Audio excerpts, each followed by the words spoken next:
Are we getting before enough of that now? Oh, Are sure, we getting sure. that thing? Yeah, It's, but I do want to, I think it's important Yeah. historically to know, with actually all of these shows, what was, when we were talking live, how the East Coast got the feed when, Yes. when you're shooting on the West Coast and vice versa. And I think that's an important Yeah, question. that's just what we were on. Yeah, exactly. I think that's important to finish on. well, Even when you went to the West Coast. as we were doing Suspense, to go back, as we were doing Suspense live, and I know we did in the evening, so that it had to be, Since these half-hour shows you worked on and then later hour shows were live, how would you handle the East Coast, West Coast time difference? they were always done when you did them live from the prime time on the coast that it was being done on. At the point we're at now, we were doing it in New York live, and so it would take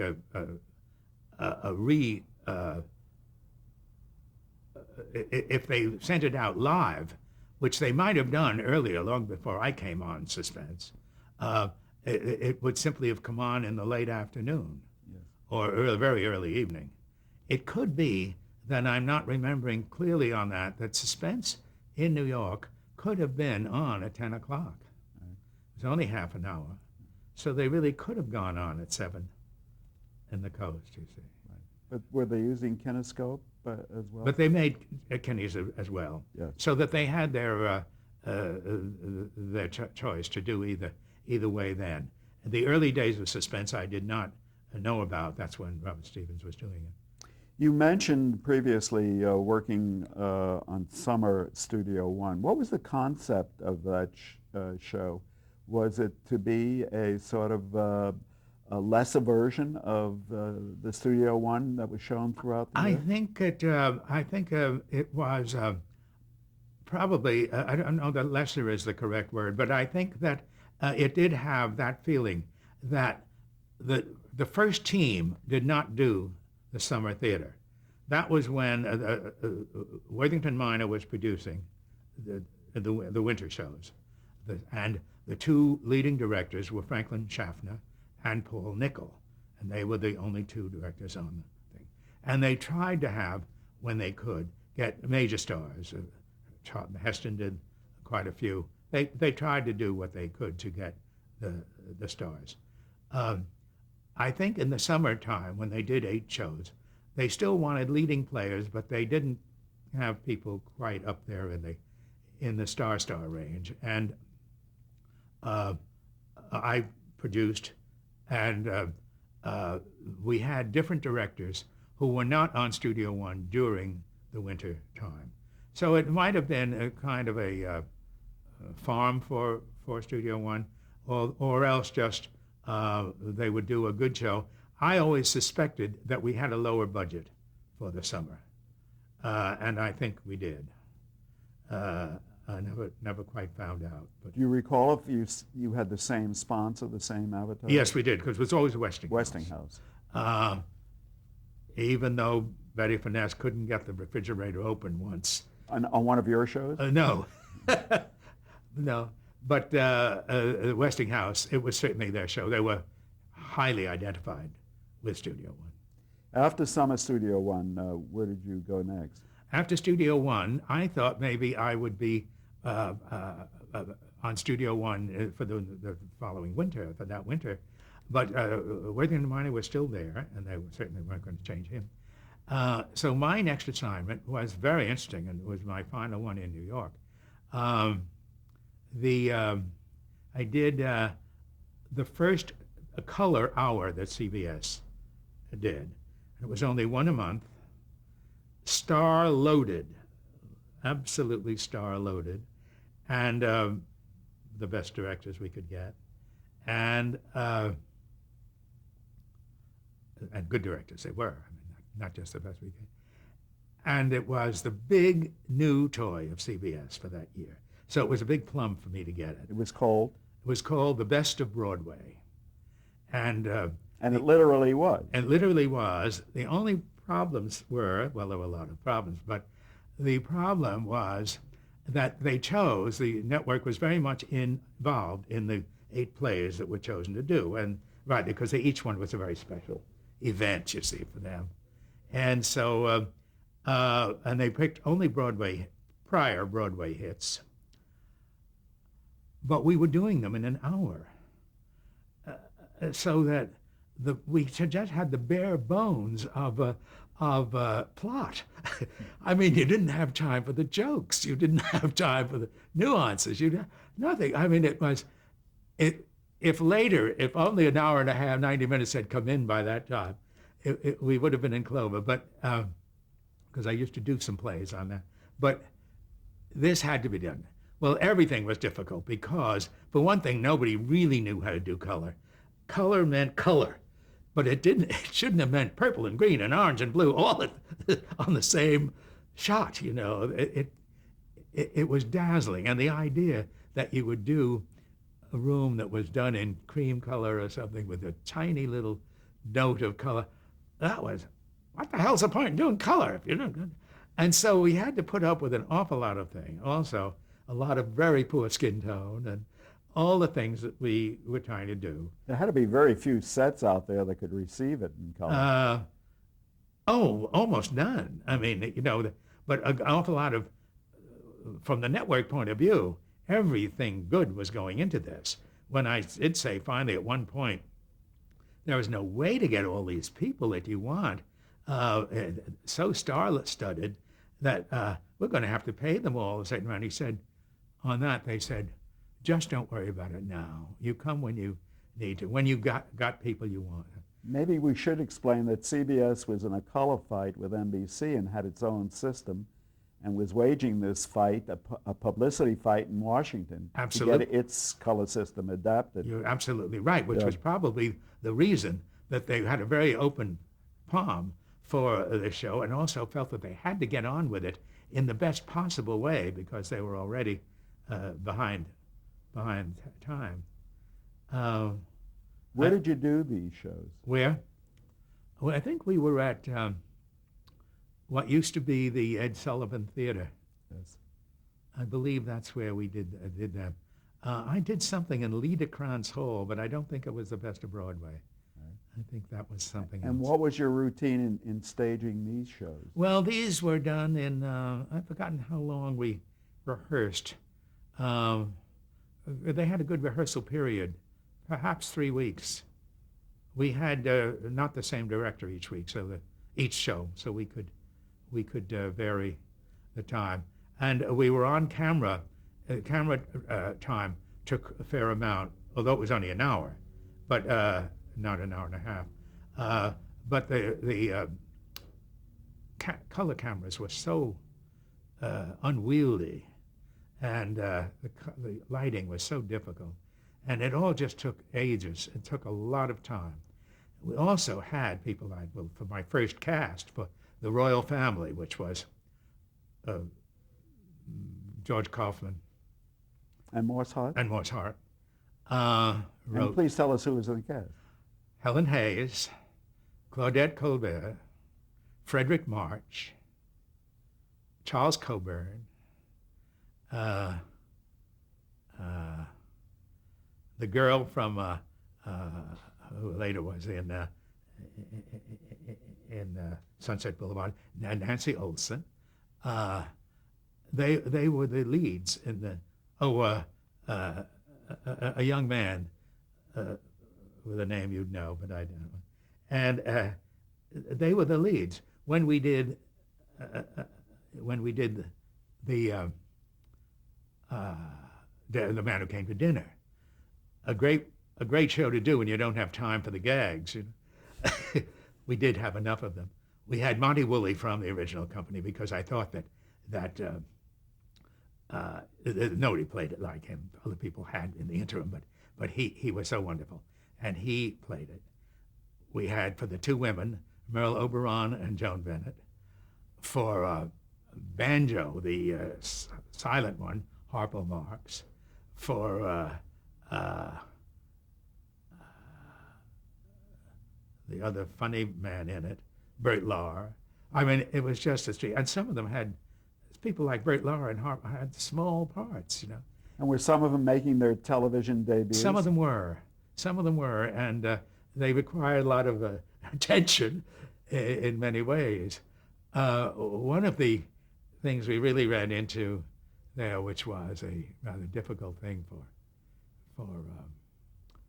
us to deal with, Monty Woolley, the years had passed between when he did it on Broadway and when we did it on the Best of Broadway. And Joan Bennett came to me at one point and said, "I'm not setting foot on that stage again until you do something about the old boy." And I said, "What's the problem?" She said, "What's the problem? He's totally incontinent and we're standing in inches of wet." And I said, "Come on, Joan." And she said, "Well, go out there and look." And I said, "It's not bad. It's just a little damp out there." She said, "I am not going." And I said, "Look, Merle's not making any problem. She's not even mentioned it." She said, "Have you gotten a load of the boots that Lady Corda's got on her feet?" Merle put a pair of galoshes on that she got from the wardrobe department because she wasn't about to do it. I don't think she'd ever been on television before either. So, how did you handle that problem? We got him a policeman's friend, you know, those bottles. And I said, "I think you'll be more comfortable." We didn't tell him anybody was complaining. That he was really quite gaga, but he knew that play so well, and he knew the part so well, and he was so wonderful in it, that it didn't make any real difference. But he scored very heavily on television. He was wonderful in it. You were working with actors and actresses, some of whom had reputation as being very temperamental. Were there problems in this interaction between them? You know, I never thought we had any problem of temperament. I had a problem that I thought was, but that comes in a later, when we're doing Playhouse 90. And I'll talk about it then, if you like. What about Colbert and Helen Hayes? How did they get Colbert along? and Helen Hayes had their troubles, too.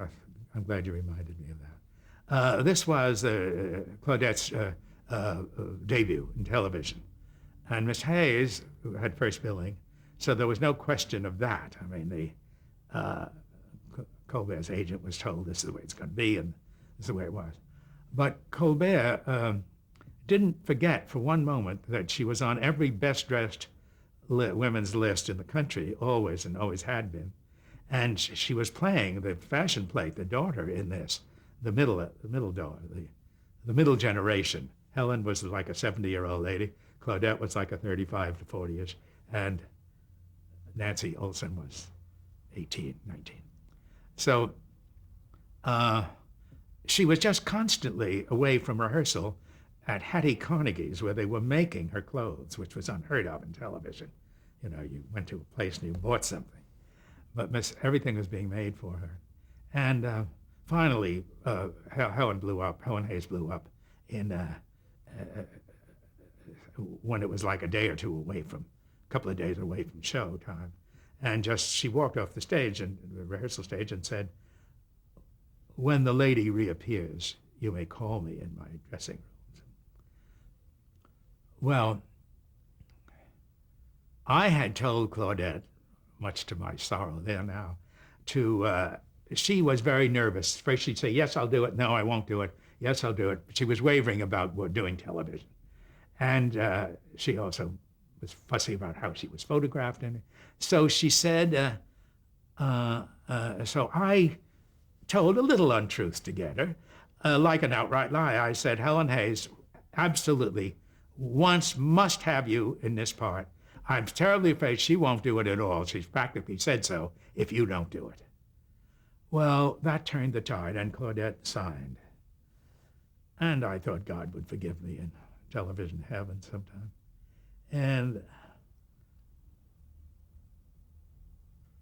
the day Claudette came in, especially late, when Helen had retired to her dressing room, saying, "I'll come out when the lady arrives," I said to Claudette, "Go very easy now.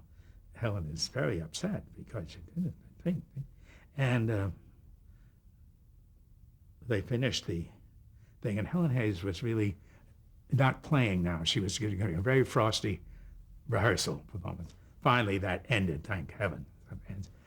And Helen got off the stage without saying goodbye or anything at the end of the day. And Claudette said, I think it's terrible that she's being this awful about it. I mean, I have to get my costumes made, thing of that. I don't think anything. She took notes. She said, and you know, when you consider that she wasn't going to do it unless I did the thing. And I thought, I wonder who's hearing this conversation. I thank God Helen Hayes didn't, because she would have said, what? So that one. But you got them to work together. Yeah, they did, finally, because in a funny way, they did really respect each other. Claudette had great respect for Helen Hayes, and I think that it made an enormous difference when she was told that Helen Hayes really especially wanted her and all that. Wasn't it difficult for a movie actress or a movie actor who may not have had stage experience to work in live television? Oh, sometimes it was terrible. For one thing, a lot of them had terrible trouble learning their lines, because they would learn one scene at a time, and they wouldn't have to have anything more in their mind. That scene's over, now learn the next one. And we didn't have grave trouble with that because we rehearsed for 3 weeks. So it was like rehearsing a play. So if they had anything going on up in the head, they were really able to learn a part. If they had especially long roles, then it could be a little difficult. We had trouble later coming up in other plays where the woman had longer parts. But so far we didn't. And in these all-star casts, we had so many people in each thing. Nobody had a very long part, you see. But we did get by with doing all 8 of them. We did Stage Door and Philadelphia Story. Arsenic and Old Lace. Arsenic and Old Lace, and Broadway, the melodrama. And I have in my research that you had some such people as Mary Astor and John Payne, and was Jackie Gleason in one of your shows? Yes, Jackie Gleason did the show-off with Thelma Ritter.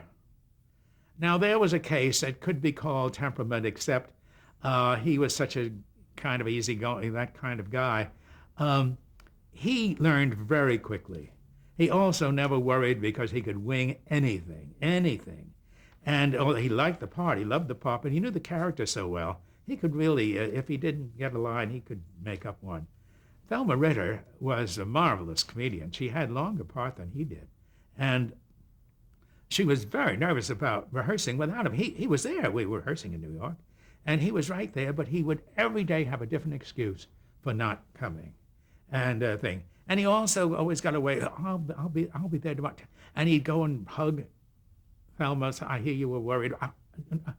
And he just kept getting away. Sidney Lumet was directing, and he really couldn't. He was kissing everybody, loving everyone up to get them to do what he wants.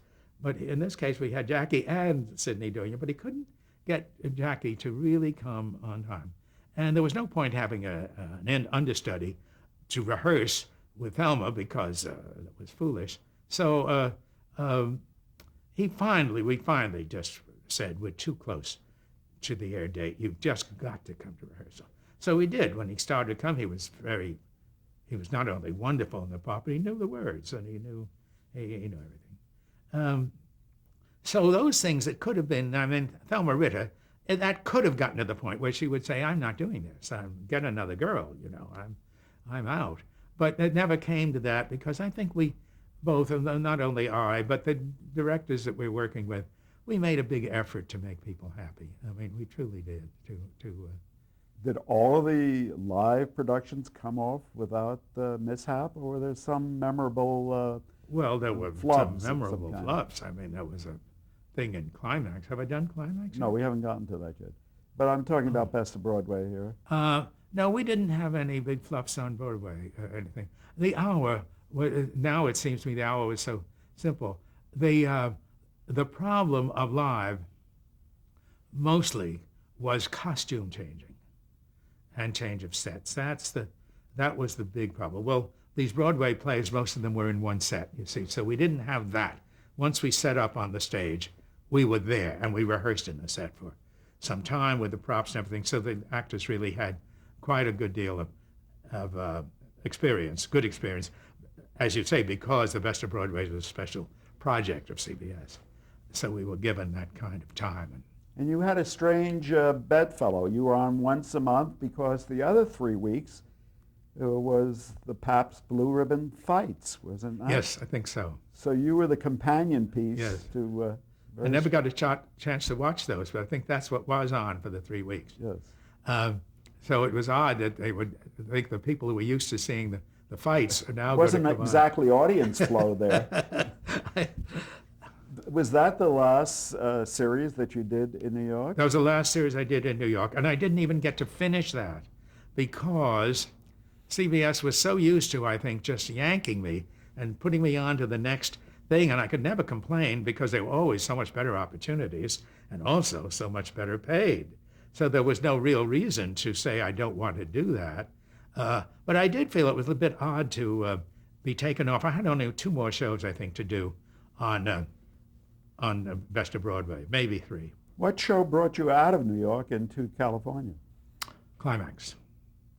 Climax had been on the air in Television City. And CBS Television Center CBS. in Hollywood. Yes.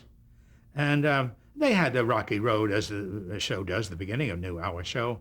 And the 4th week was a musical of a review or something. So it was on 3 weeks? It was on the Climax 3 weeks, and the 4th week was a like a review or a musical show of some sort. This was maybe the mid-50s, 1955? This was 52. 52. Yeah. This I know exactly because I know when I came to Hollywood in early 52, sometime 52.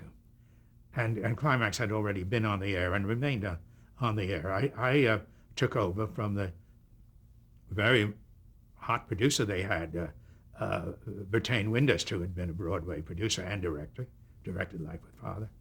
And I'm sorry, it was who? Bertain Windust, Yes. who directed Life with Father originally on Broadway. He was now the producer of Climax. Anyway, the network felt that they needed to have a change because they had been a little quite a bit unhappy for some time, but now the last straw. On last week's show, the man who was shot in the first scene in the murder, he was shot dead on the floor.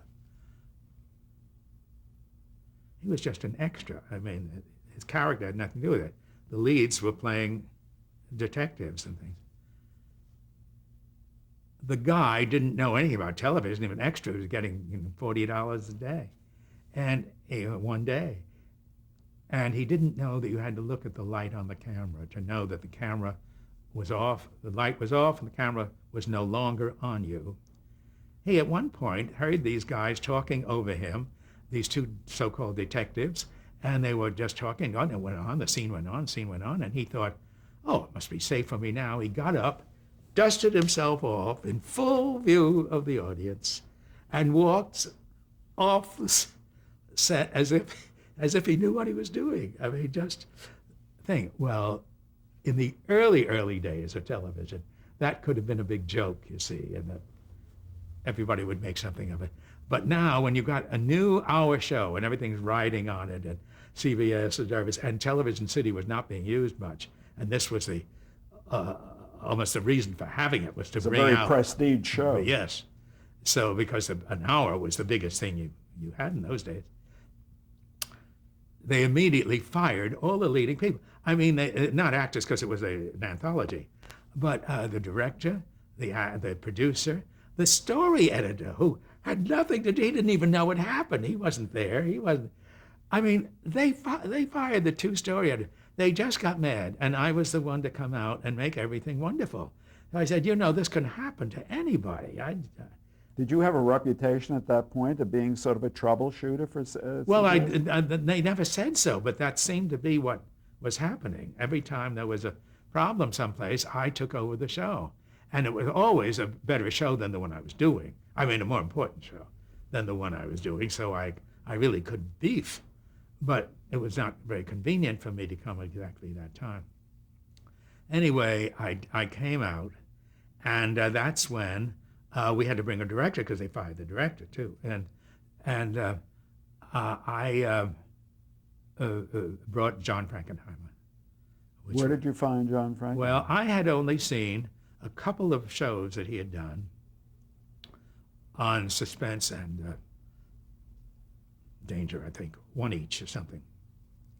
And I liked them, and I thought that material was very good for him. He was a good technician, and that would be very good. But when I met him, I really liked him and thought, this is a great team. He was much younger than I. At that time, he was 22 years old or something, 23 years old. And of course, he was great looking, great personality. But he was bright, and he had such a command camera. He was really very good, and he was wonderful with the crews, because it was like we're all learning together and everybody. But he was pushing them beyond where they thought they could go, and they went, and they did go, and they were good. Could you give me an example? Well, I think he liked very elaborate shooting. I mean, it was the day of fancy shooting, which we eventually got away from. If you were good, had a good script, you didn't do that. But in those days, that's what people did. And he really would like to try to take an enormous length of time on a single camera, making the kind of moves that were so intricate and so dangerous, the way everything was split second, and also all the tapes on the floor, if you were an inch off, it was no good. And things like that, and where he would risk an actor having really not enough time to make a change that was necessary. I mean, not just for vanity, but for a costume change. We got to the kind of thing, I don't know that this happened on John's shows, but these were happening in those days where actors were being dressed, and if they were late, a shot had to stay in close-up or medium close-up while they took their skirts off, and the costume woman pulled up a skirt or something, pants or whatever she was doing on them, and the scene was going on. The person was there talking to no one, but you didn't know that. You didn't know that, or they would have to get them off camera. And frequently the studios were so jammed with sets, small sets even, but sets, that to just route them across cables, wires, all the things, cameras in and out, to get them across the stage to get into another set, those things were very difficult. Some wild things happened, different times, but I won't get into that. But it was really a difficult thing, and I thought he could handle all that well, and plus the fact that he was bright and a good director. So you were responsible for advancing his career then? Well, I think it was, and I think that CBS also was happy to have him. They did make a lot of noises about Sidney Lumet. Why? Whom I'd already worked with. Well, I'd had him with me on 2 of the Best of Broadways. He had been doing Danger very successfully for some time, half hour. And he was already showing great signs of talent. And he chose not to come. I mean, he never did, he came out once to Hollywood. It's the only thing he's ever made out here. The Wiz, I think, unfortunately for him. And the rest, he's done everything in the East or on location somewhere else. But I got along very well with him and everything, but I was not too unhappy about it then, because I thought, part of it my fault, I cast him very badly on the Best of Broadway. He did the Jackie Gleason one, Show Off, which I thought was fine. But then I had him do the Philadelphia Story with Dorothy McGuire playing the girl. And I thought that really is not his material. I don't think he particularly liked it. I don't think it must have surprised him much years later when he married Gloria Vanderbilt that he was going to be in that life at all, because that just wasn't his cup of tea, really. I'm afraid we have to pause now for a change of tape.